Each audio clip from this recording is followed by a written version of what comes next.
Hello dear student, welcome. तो अभी tax का भी हम लोग नेक्स्ट टॉपिक सीख रहे हैं बच्चे लोग, स्कोप ऑफ इनकम। ठीक है, ये भी 14 मार्क्स के लिए आ चुका था या 7 मार्क्स के लिए कंफर्म आता ही है, तो टेंशन नहीं लेना है। तो इधर क्या है, ये तुम्हारा क्वेश्चन रहेगा, तुम्हारा आंसर रहेगा। सेम सेंटेंस कॉपी करने का है। एक बनाएंगे रेसिडेंट एंड ऑर्डिनरी रेसिडेंट, मतलब तुम और मैं इंडिया वाले। Resident but non ordinary resident जो आता है जाता है।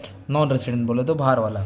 तो अगर पैसा इंडिया का रहेगा ना तो तीनों को टैक्स देना पड़ता है। और फॉरेन का इनकम रहेगा तो पहले को Indian income 3, foreign income 1। Payment receive in Dubai, किधर है Dubai. For service render in Japan, मतलब पैसा आया दुबई में और मतलब पैसा दुबई में, सर्विस दिया जापान में, तो इंडिया का नाम नहीं है ना, तो इसको बोलेंगे फॉरेन इनकम। और फॉरेन इनकम सिर्फ फर्स्ट को टैक्सेबल है, ऐसा याद करना है। अमाउंट पास्ट बोला, पास्ट को इग्नोर करना है, पास्ट वाला कोई भी हिसाब में नहीं आएगा, पास्ट को जोड़ना नहीं है। Income from business in Germany और control from India. Business Germany और कंट्रोल इंडिया, या control India setup in India, तो दोनों को देना पड़ेगा टैक्स। कंट्रोल और सेटअप आया तो फर्स्ट और सेकंड कॉलम में लिखना है, सिंपल याद कर लो। Interest income earn and receive in India, पैसा आया इंडिया आ गया ना भाई, भारत तीनों में देखने का। ओके, वनडी लोग टेंशन नहीं। Interest income earn and receive in India तीनों में। Royalty income receive from Indian company तीनों में। अब ये बोला income from agriculture in Sri Lanka, Sri Lanka India में नहीं आता भाई, बाहर का देश है। ओके, तमिलनाडु में नहीं है, बाहर है वो, तो इसके लिए फर्स्ट को ही देना है क्योंकि वो फॉरेन इनकम है। बाकी सब इंडियन इनकम का था, इसके लिए तीनों में। डिविडेंड फ्रॉम जापानीज कंपनी, चलो ठीक है, बाहर की company.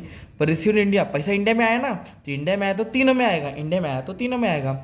Rent from house in Pune, घर किधर है पुणे में, बात खत्म, मतलब प्रॉपर्टी पुणे की है तो पैसा किधर भी मिले वो इंडियन इनकम ही लिखा जाएगा। ओके, फिर सबका टोटल लेना है, 14 मार्क्स जेब में। फिर और एक सम पढ़ा तो शॉर्ट लेक्चर में खत्म। This is the question, this is the answer. First resident, non ordinary resident, non resident. Question copy किया। Rent from property in Delhi, property Delhi India, India income बोले तो तीनों में आएगा। Okay, rent income from business US से, control from Delhi, control आया setup है first और सेकंड कॉलम, सिंपल पाओ पाओ। Income from business Mumbai, control from, अरे भाई बिजनेस किधर है, मुंबई, मुंबई बोले तो इंडिया, इंडिया बोले तो तीनों। कंट्रोल देखे दो मत डालना, सेंटेंस पढ़ो।